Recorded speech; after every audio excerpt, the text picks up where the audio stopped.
All right, everybody, good morning. It is Friday morning, June 16th. Let me let some more people into the room here. Good morning, Thomas. Welcome. Here we are on our Friday morning Smart Market call. As we all know, this occurs every Friday morning at 10 a.m. We cover a lot of different things, the materials exchange system itself, resources, tips and trick on the system. We'll do market updates on the mill and the supply side. We've always got great industry guests, of which we've got a great show here for you this morning. And then the whole theme, of course, of Smart Market is thought leadership. So this week in MX, we're going to cover a couple different things. We've got a new addition to the team who we're going to introduce here in a second. We'll talk again about a new product category, some terms of the trade that we reviewed last week. Ashley will do his market update. We're going to move that more towards the front of the call. And then finally, we'll get on with component manufacturing episode 2. But before we do that, I'm going to turn it over to Mike Wisniewski. And Mike, you've got an introduction for us. I do indeed. Sitting here to my left, probably your right, John Mancini started yesterday. He is our CTO, Chief Technology Officer. I couldn't be more thrilled to have him aboard. The next generation of our user interface started yesterday. And three things to know about John in his background. First, he's developed video games. What this means for the users is the user interface is going to have a feel that is not like a website, but much more interactive. Second, he comes from, there is a trading background. He's done programming here in Chicago, and he understands trading, which is, of course, very important. Lastly, before he was working here, he worked for Peapod, the e-commerce for groceries. So he knows how to make things fun. He knows how to trade, or how things trade, and he knows e-commerce. I'm delighted to be here, and one of the things that's near and dear to me is to hear from end users, to hear from actual people who are going through maybe a challenge on the product or any kind of user experience challenge that's going on. That is definitely near and dear to me, and I think we're gonna start tackling the pixels on the screen that folks are seeing first, and really try to drive that user experience to a new level. So I welcome any kind of feedback that folks have. I know that obviously Ash and you guys are well in tune with everyone, but really looking forward to just working with everybody and building an awesome new platform. So one of the things John and I talked about yesterday, and I think this is so interesting, it never occurred to me, when he builds his team, when they start talking about a service or a feature of the platform, they have a fictitious user in their brain. And we're going to name this user Bob or something like that. And they say, okay, team, what would Bob want to do right now? So one of the things John needs to learn about is, who is Bob? Like, who is the typical user of the platform in the lumber industry? So anyone out there who can help John? I'd love to learn from you. Learn to figure out who Bob is and what Bob wants. Woody is. All right. There we go. Our persona is officially Woody. It's officially Woody. It's got to be. Oh my God, that's great. So with that, we'll transition. So Woody is his name. And Woody, as we all know, is a lumber dealer / cage fighter, apparently. The typical profile of our standard lumber dealers. So know that. So welcome aboard, John. It's going to be a great addition. Updating the UI is just going to be a huge benefit for all involved. So thanks again. All right. So moving on, again, this particular edition of Smart Market is version 2 of a 2-part series where we were talking about the component manufacturing industry. Last week, we focused a little bit on the turnkey framing side of the business, where Sean, who's our director of communications for SPCA and our host for this morning's discussion, as well as Chris Tatchke, we're on the line talking about the turnkey framing. This morning, we're going to talk about more the traditional side of the business, the lumber dealer / component manufacturing side of the business. There's a great picture of John behind the bench. Anybody that's a friend of youth hockey is a friend of mine. So we welcome John aboard and look forward to that discussion. Just as a reminder, a couple of thoughts from last week. We talked about new products being listed, planer mill outs. are something that are typically a mill production. It's a lower grade, they're non-grade stamped, can be number 3 or 4. Just a reminder that you need to log out and refresh on your systems to make sure that you're seeing component mill outs and our planer mill outs. And then finally, just some of our standard housekeeping stuff. Want to remind you about our LinkedIn hub, which is really where primarily all of our stuff resides right now. You've got linked to our YouTube channels. You've got all of our various different recent posts, industry news. Here's another screenshot of Ash's What Is Up with Lumber, as he was a guest on the Dave Cooper show. Again, this is all part of our MX channel, as we've self-described it, where Ashley hosts Lumber Live on Wednesdays. He does Lunch with Lumbermen on Thursdays with Matt Lehman. It's a tremendous 1-2 punch in terms of communications of what's going on in the industry and what's going on with the exchange. And again, just a little pitch for my training on Tuesdays, Wednesdays, Thursdays at 2 o'clock every day. We remind people to stop in. If you're a new user, to get some orientation and new user training. And if you're an existing user, if you got new users in your company, certainly send them there for some ongoing training. We're going to switch it up a little bit. We're going to go to our market update portion of the call earlier. Ashley, are you there? I'm here, Paul. Can you hear me okay? We can't. Oh, wow. A costume change. Fantastic. Appreciate it. Appreciate it. I wanted to go a little bit over the screen. I'm going to bring up the lumber screen here, and we're going to talk a little bit about the market. Market's dropped 70% in 8 weeks. We all know that. Let's look about little dynamics on our board going on. We have some fires up in BC, as you can see, along with the Pacific Northwest. We hope everybody stays safe there. That has disrupted a little bit of flow of wood here, especially what I'm understanding on a rail line to the ports, but the market seems to be working through that. Last week, we had a good movement of BC wood down into the Midwest, upper Midwest, also down to the Texas market. That has slowed down a little bit. I think last week, the 2x4 number was about 700, but you can see what it dropped to this week. It's trying to have price discovery in the Pacific Northwest. Southern Yellow Pine market was the first one to move down. It's still trying to find its legs. Ontario and Quebec have their summer shutdowns over the next 2 weeks. Some mills shut planers down. Some mills are shutting planers down and actually doing some efficiencies to produce lumber better, more efficiently when they come back on. So we'll see them opening back up. Along the ports, European lumber, we heard, was backed up at Port of Bremen because there was a lot of lumber coming into the ports that they couldn't get loaded on vessels. We've also noticed a lot of euro prices coming into the Midwest and out of Texas market. This is a price discovery on euro. Put your bids into the MX platform. People are looking to move it. There's a lot of that sitting on the docks, as we can see. Let's bring up the panel screen. Panels was the stickiest market for a long time up in Western Canada, down in the Southwest and the Southeast regions. Southeast region seemed to be the first one to break this week, trading below $1,000 per 1,000 square feet, so below $32 a sheet. We've noticed a lot of movement on that, a lot of liquidity on there. Multifamily, we've noticed a lot of the multifamily jobs into the Texas market, the Florida market, and the Carolinas market starting to get bid. A lot of people want to buy that lumber. So we're noticing that there's a lot of pent-up demand there. We'll see how that works out. Inventory levels from a traditional level probably aren't as high, but from a cost level seem very high. What I mean by that, anybody that has inventory accumulated at these levels, the market moving 70% down in 8 weeks makes that problematic. It is hard, almost impossible to average down in a market that moves this fast. So there's a lot of people sitting there looking for opportunities to move wood. Use that to your advantage to see what you can buy.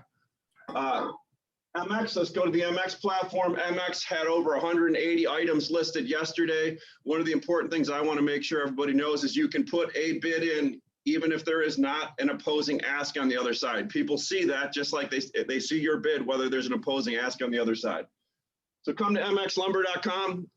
We'll make your life easier. Paul, hope that was a good update. Back to you. That was a great update, Ashley, and thank you. We'll post that on YouTube. We'll slow it down to a couple very slower frames per second so you can catch all the information that was captured in that report. Our man on the street. Thank you, Ashley. Okay, again, back to our special edition version 2 of the Smart Market call. We're going to be talking today about the component manufacturing segment. Sean will be talking a little bit about the structure of the SBCA, as well as introducing John Mattingly. I just wanted to, kind of recap a little bit from last week's call. We talked a lot about thought leadership and terms of the trade, if you would, in the distribution supply channel. We talked about all the various different kinds of business types in the distribution side. And then, of course, we've got the end users, the builders, the contractors, the remodelers, the home builders.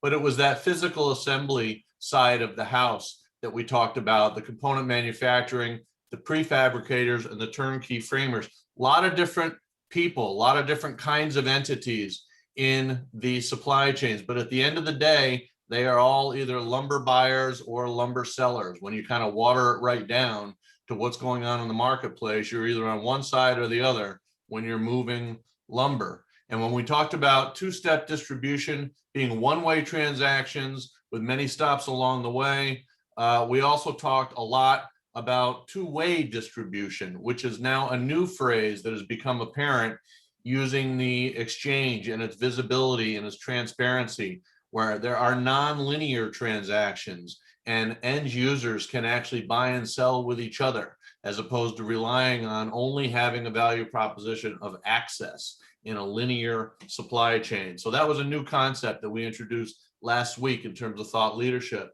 And then Sean coined some new phrases that, at least for me, jumped out. There's on-site construction versus off-site construction, and the perspectives that on-site construction or the turnkey framer, it's much more of a labor-based kind of a context. There's a lot of field adjustments that go on in terms of adjustments on the fly. You're primarily located with inventory management at one single location.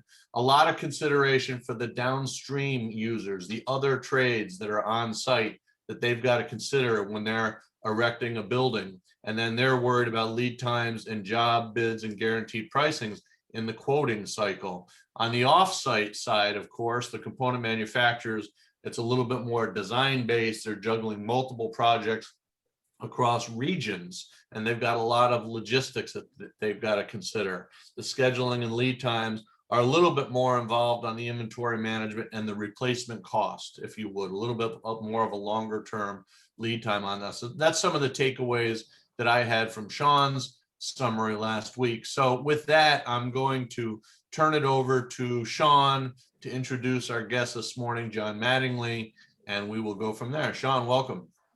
Oh, thank you very much for having me on again. I really appreciate it. It's interesting. I love that summary that you just gave between contrasting offsite and onsite construction. I haven't seen it written quite that way, but I think that's pretty concise. We ended our discussion last week really talking about integration, right? I mean, we were trying to get after, from Chris Tachi's perspective, who was a traditional framing contractor who wanted to become a turnkey framer. Why did he do that? What were his motivations? And that got us into this discussion of integration, of consolidating more of the steps in the construction supply chain. And I'm kind of excited. I had a discussion earlier this week with John and got to know him a little bit more in his operations. And it was just an excellent conversation, and John is another great example of this integration. I mean, John has a lumber business that has a component manufacturing operation that also has a framing contracting business as well. And so they have approached that integration that we talked about last week in just a slightly different way. I mean, it operates in much the same way, but it has maybe some slightly different motivations, and it's structured a little bit differently. So I'm kind of excited to have John share with you guys today a little bit about how their operation works. And then we can talk a little bit about contrast with what we heard from Chris last week about how John approaches the lumber market, what his pain points are, and a little bit about how materials exchange obviously helps address that. So John, I'll turn it over to you. Let's start with some of our discussion from earlier this week about just how your company is structured. Sure. I'm a second generation lumber person, I guess is the right description. We were literally just a shop that sold 2x4s and plywood back in the late 80s and early 90s. And I realized that we're going to have to do something different. You just can't live on the margins of the lumber business. So we decided to get into to roof trusses and wall panels and more value added products. Well, in our market in St. Louis, it was the carpentry side. We're a union market out in the field carpenters. We had a lot of trouble selling that product because, I mean, the natural resistance from the carpenters is we don't want to lose time. So we felt that the only way we were going to be successful was to start our own carpentry company. This was in the early 2000s, and we had some success, and we grew from 2 crews to about 500 field carpenters where we're sitting today. So it was more out of necessity. We knew the market was moving more into component manufacturing. To survive, we moved more into component manufacturing, and we kind of forced the field carpenters to accept what we were doing because we took control of that aspect of our business. So right now we sit and the labor market is so tight. Everybody's looking for quicker turns on their houses being built. So we feel like we're pretty well positioned right now. But we did start out just as a typical mom and pop lumber yard that turned into a full-blown component manufacturing operation and turnkey solution provider. You know, John, what I hear is, you know, the proof is in the results, right? You have all this resistance from the framing labor in the field when you're like, hey, let's build this out of roof trusses, wall panels, whatever. And they're like, no, that's not going to be good for our business. And then you go out and absolutely prove that that's the more efficient, more effective way to go, right? Yeah, it's not like you started building houses totally different. Like it's not like the architecture changed, right? Correct. If the framing, if it's 2 operations, 2 companies, the framing contractors can make it almost impossible for you to sell wall panels because they can nitpick it to death. And even to a certain degree, trusses are obviously much more accepted in the market. But the wall panels, if they don't want to do it, they're going to find ways to make it miserable for you, and just cost to the point where you're going to blow your costs out the door. If you don't have a very, very good working relationship with your framers, it's not going to work. So that's a real challenge for lumber companies in the wall panel world. In the multifamily, it's not as bad because they're really accepted on the wall panel side, more component manufacturing. But on the single family house, there's a battle out there. Mm-hmm. Mm-hmm. So John, let's talk a little bit about your relationship to lumber, right? And to the lumber market. So you have a lumber yard. You certainly had lots of experience purchasing lumber, selling it through your yard prior to having a component manufacturing plant. Can you walk us through a little bit about sort of the change in the nature of your relationship with lumber once you started having to design components and, you know, really worry about design values and lengths and all those kinds of things? Yeah. When you dive into the component world, you realize that there's a whole lot of difference between just buying number 2 SPF, 7/16 OSB, your stud products, and all of a sudden you're into this world of DSS and struck one plywood and all these different very specific products. But as a lumber yard, you can find out very quickly there's a lot of efficiencies if you can optimize your operation, that if you make mistakes on one side, you can kind of correct it on the other. So on the lumber side, if you're a little bit heavy on one product, well, you know what, this might be a struck one plywood and we overbought a little bit for this big apartment complex, but we can still move that struck one plywood to our standard stick frame home builders out in the field. So when you have a larger operation where you're doing more component work and you do have to utilize a lot of those specific grades, specific products, specific engineered requests, structural engineer requests, you have a little more opportunity to move those products through your other operations.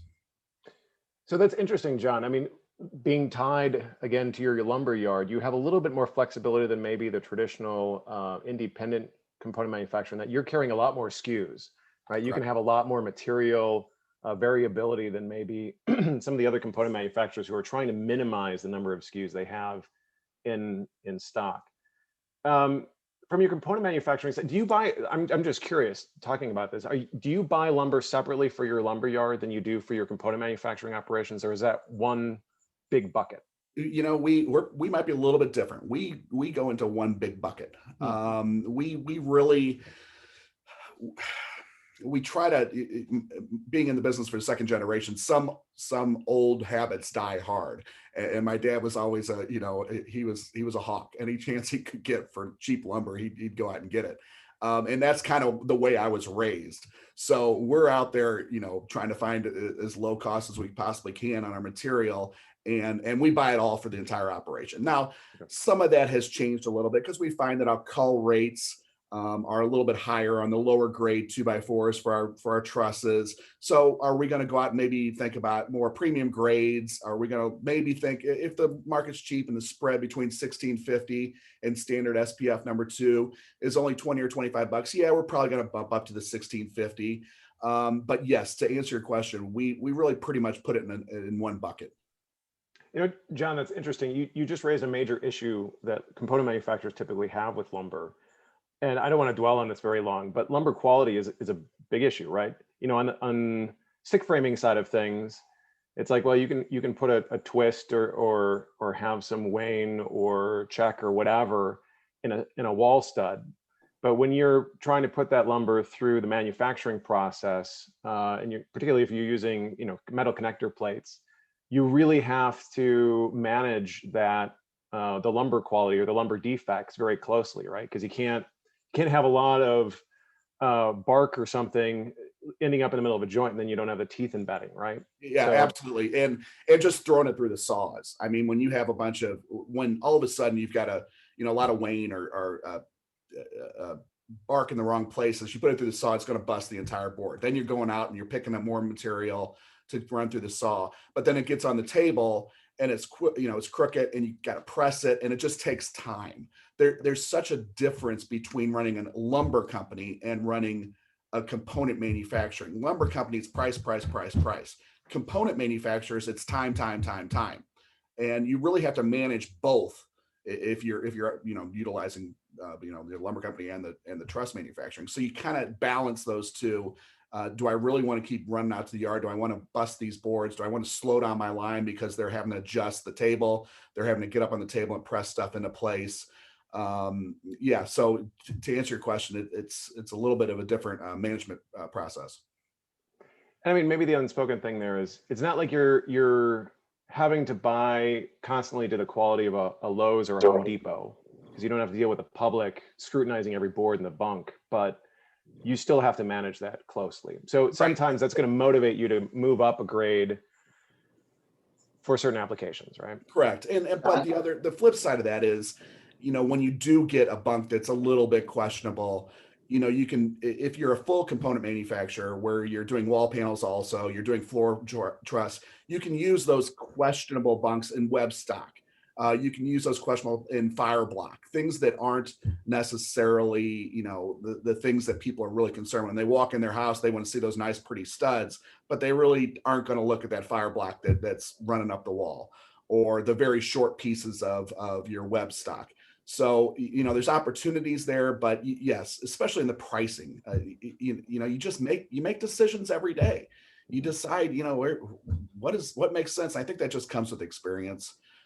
You just kind of anybody that thinks they've got this business figured out, they haven't been in this business very long. So Hey, John, we're always rolling the dice.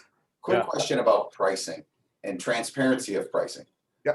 One of the mantras of materials exchange is transparency, so everyone can see the price. So with your relationship with your builders, are you finding the lack of transparency or newfound transparency a benefit, or like how are you handling that? And we just got a conversation with a mill who they're not that big a fan of true price transparency because they think they can control pricing. I found that, I've done some business and lead into what you guys are doing. I found that it seems to me that materials exchange is about 2 days ahead of the market. And this is just me saying that. Obviously no technical information on that, but it just seems like where the market's going to be in 2 days is, I've bought some OSB on the platform. It just seems like there's a little bit of lag on what I hear from my brokers and my mills compared to what I see on your platform. But the real benefit that I think is to the Materials Exchange platform is it puts me in a totally different situation. I have yet to sell anything on your platform, but I am going to be in a much better position when I'm bidding a large commercial job and I haven't gotten that contract yet, and I'm a little bit nervous and I don't want to commit. And all of a sudden that market starts running and I know that my margin's going from X to less than X, and I need to go ahead and pull the trigger on something. I can pull the trigger on that and have a little more confidence that I can turn around and move that truckload if I don't get that contract. And if that market's going up and that's what's making me nervous, I can say, you know what, it didn't happen. It fell through. Something happened. Who knows what it was.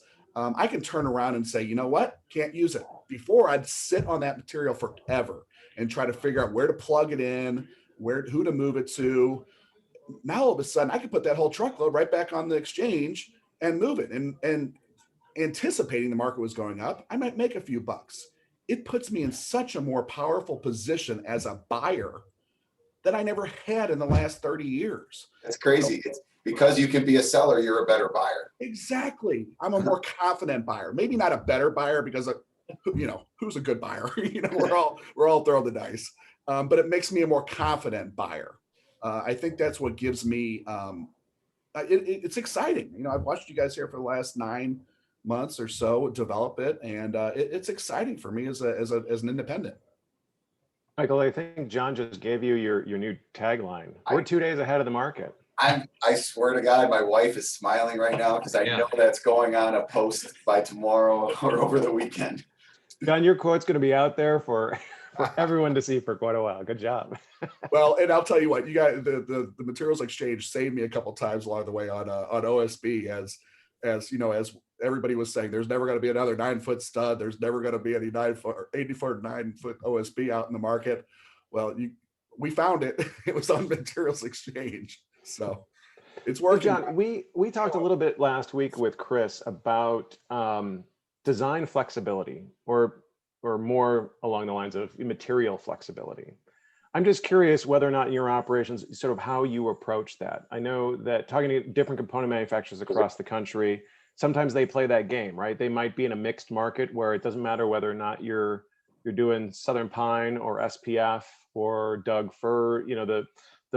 The field is familiar and comfortable with those different materials. So there's an opportunity to maybe, if there's an opportunity there because of a price differential, that they could go back and redo a design and take advantage of a different material. Do you do that at all?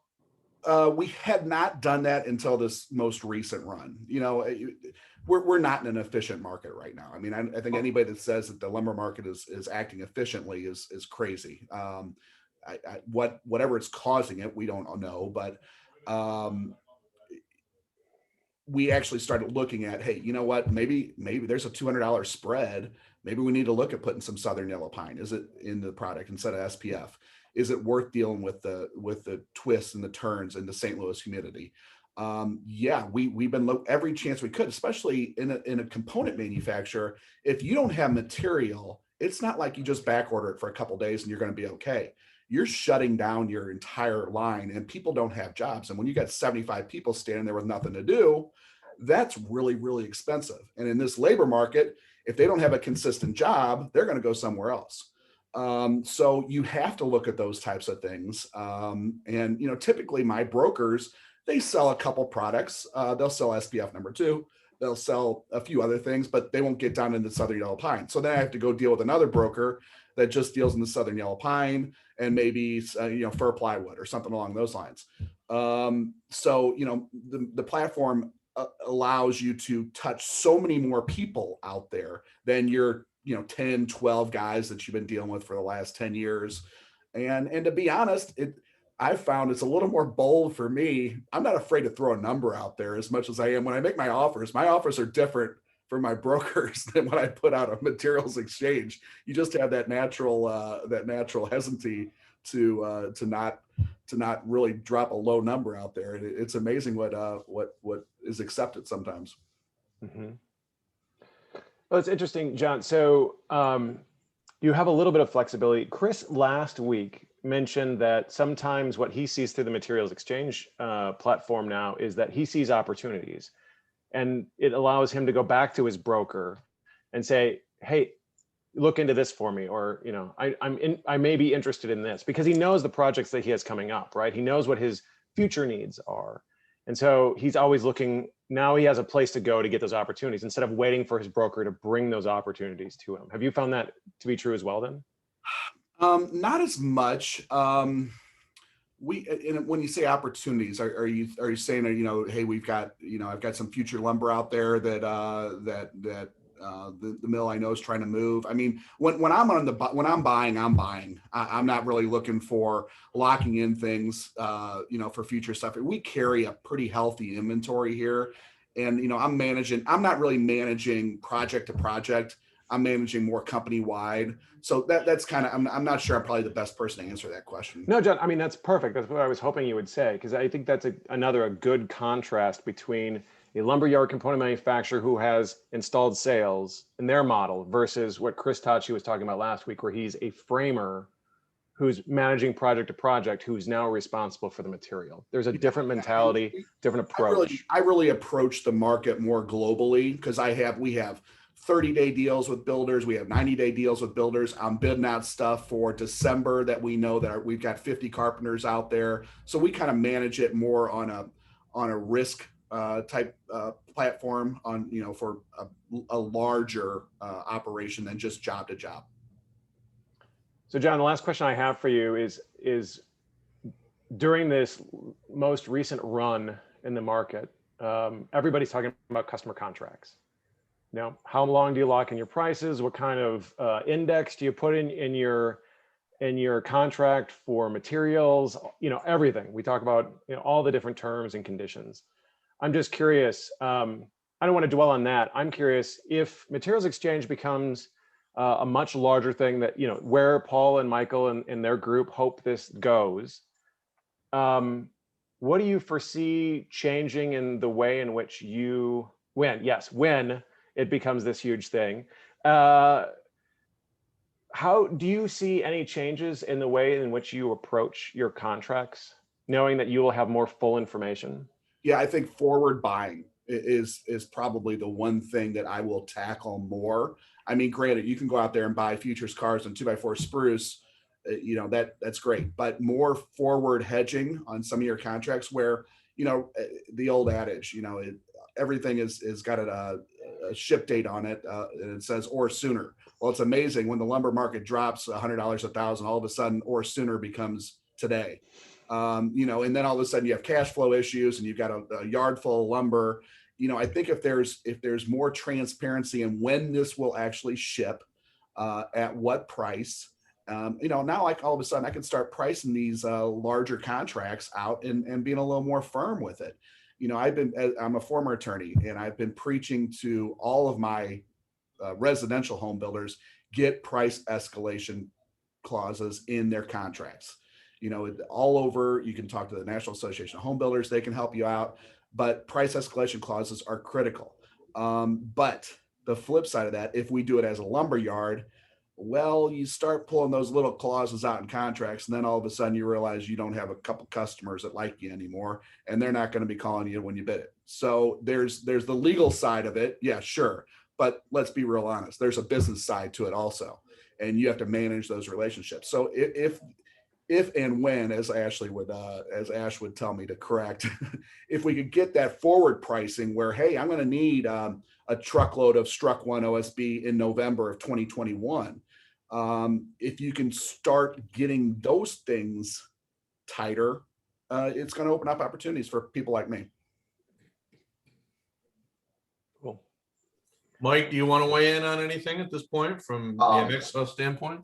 I love what John just said. And I think the key to that whole thing is the trust in the market and the trust in the transaction. As an attorney, John, I know that trust is a great thing, and it's even stronger when there's a legal document, putting it together. So the answer to everything is that I want to buy for 3 months out. great. That's the price that's actually going to get transacted. That transaction is a good transaction. No one's going to renege on it. So that's in the cards, by the way, John. We have a plan for putting in shipping windows and extending that shipping window as far as possible. We usually close up the show with one question, and that is, so what does John Mattingly see in the market, in the business that no one else sees? Like, what do you have your finger on the pulse of that no one else probably sees right now? My bet would be labor. The availability of labor is so incredibly tight. We could put 100 carpenters to work today. Young people don't want to get into the trades right now. And I don't know why, because there's great wages out there. Not everybody's made out, cut out for college. Labor is going to be a critical aspect until something drastically changes on how we're putting things together. I know my tech is working on the component side, but field labor is a nightmare. We have people begging, and I mean begging, for carpenters. So every single day. We do hear that, and I get it. So what are you doing to attract younger people into the industry? And the ones that you do find coming in, where are they most successful? Like, what roles do they come in and are like, this is cool, I really enjoy this? Actually, we've never gone to the high schools. We have started talking to the guidance counselors at the high schools and getting to know who is probably not going to go to college and who is more excited about the trades. I know this sounds so crude, but it's honest. What is attracting young people, the ones that we have success with, is how much money they can make being a carpenter. I mean, let's just be real honest. They have great benefits. They can retire in 25 years with a full pension, at least in our market, and they can go have another career after they're done at the age of 45 and have a full pension for the rest of their lives. I know we have all these trends and everything and excited and fulfilling about your work and all this other stuff, but let's just be real honest. If all of a sudden you can make twice as much as your buddy and you don't have a college degree, it's pretty attractive, but it's a hard sell because it's hot and it's tough work conditions and everything else. What does a 25-year-old carpenter make at your company? With benefits and everything, full package, probably $80,000 a year. And that's at 25. Yeah, at 25. And if they get up into the riding boss areas where they're running crews, that you're six-figure guys, and they're doing great. They've got their boat. They can go out hunting and fishing, and they've got a nice neighborhood and a great school district, and they can have a second career at 50 years old if they want to. Yeah, like a fishing guy. Yeah, exactly. And getting a full pension and having better. I'll very, very quickly tell a story. My brother-in-law is a carpenter for us, and he's on one insurance program, and I own the company. I'm on a little different insurance program. We had babies within 2 days apart. I got a bill for $5,000 when my baby was born. He got a bill for $5, and it was because he ordered a sandwich on the side. And that's a true story. That's an absolute true story. So, it says something about who's really in charge out there. That's great insight. John, I can't thank you enough. You opened my eyes up to some different views on how to use the platform and what we're providing. You've given my wife some ammo for some marketing. We appreciate that. We appreciate your support. Whatever we can do to further your business, we're going to do, of course. Sean, thank you for helping us with this. I'd like to revisit this again, maybe in the next quarter, and get a couple other guests on here. I look forward to the SBCA BCMC show. Yeah, I can't wait to see you there. That is going to be a fantastic show, and really what the SPCA is doing for our industry.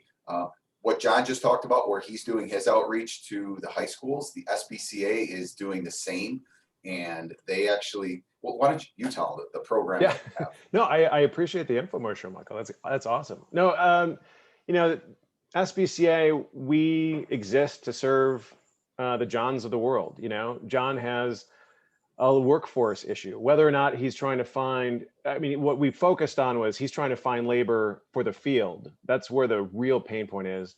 I'm sure at certain points, he's also trying to find labor for his plant to keep that production line going, that kind of thing. Regardless of what they're hiring for, or if it's for designers, you know, SPCA as an example has spent a lot of time sort of putting together some best practices for these guys to figure out how to attract people to the types of jobs that they're offering. So yeah, we've been talking about going into high schools, going into colleges, community colleges, temp agencies, whatever, pretty much any place. The military is another great example. We've been trying to open, you know, the eyes of you know, component manufacturers across the country to all of the opportunities for them when it comes to labor.